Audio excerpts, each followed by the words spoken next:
So I first got introduced to reasons to believe when Hugh Ross came to our church when I was a high school senior.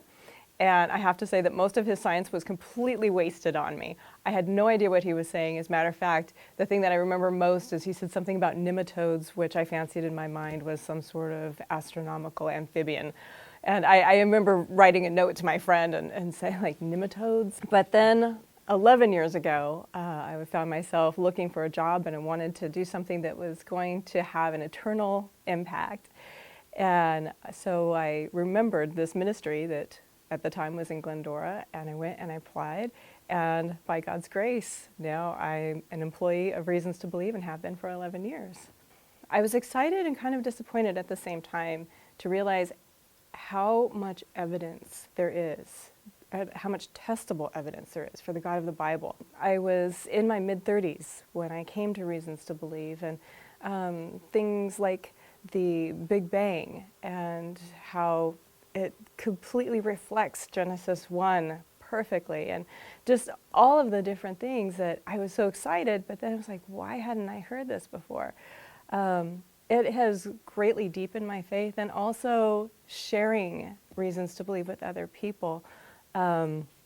Just going to events and literally seeing a doctor, a grown man, crying as he realized that he could reconcile everything he knew scientifically to his faith that he had compartmentalized in order to remain, to keep his integrity, and realizing he could put those together. So it has impacted my life in a very deep way. My familiarity with RTB has impacted others in an unexpected way. I've become an unintentional resource for people. That wasn't my intention. But they know where I work, they know what we do, and they know that I study apologetics. And so, and it comes from the most unlikely people.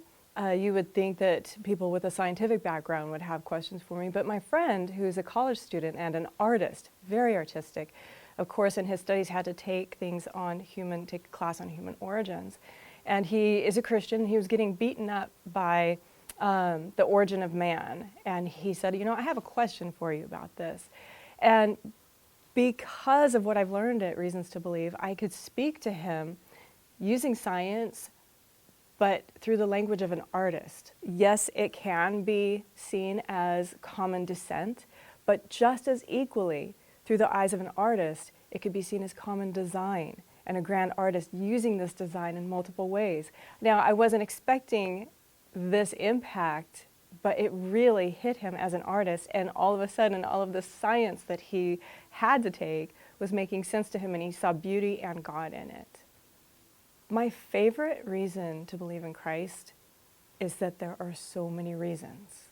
Now, that sounds like I'm dodging it, but the fact that he's left us so much evidence, that I don't care how grand you go, how far out into space, how far to the edges, even if you go into a multiverse, everything screams design, intention, and beauty.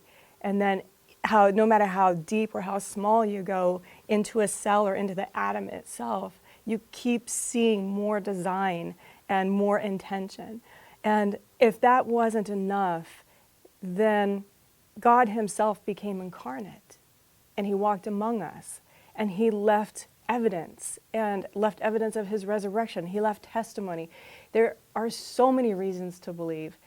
It's funny because in my old position here in customer service, every now and then I get somebody, and I had it happen a couple times, that would catch us off guard. They'd call and they say, give me a reason to believe.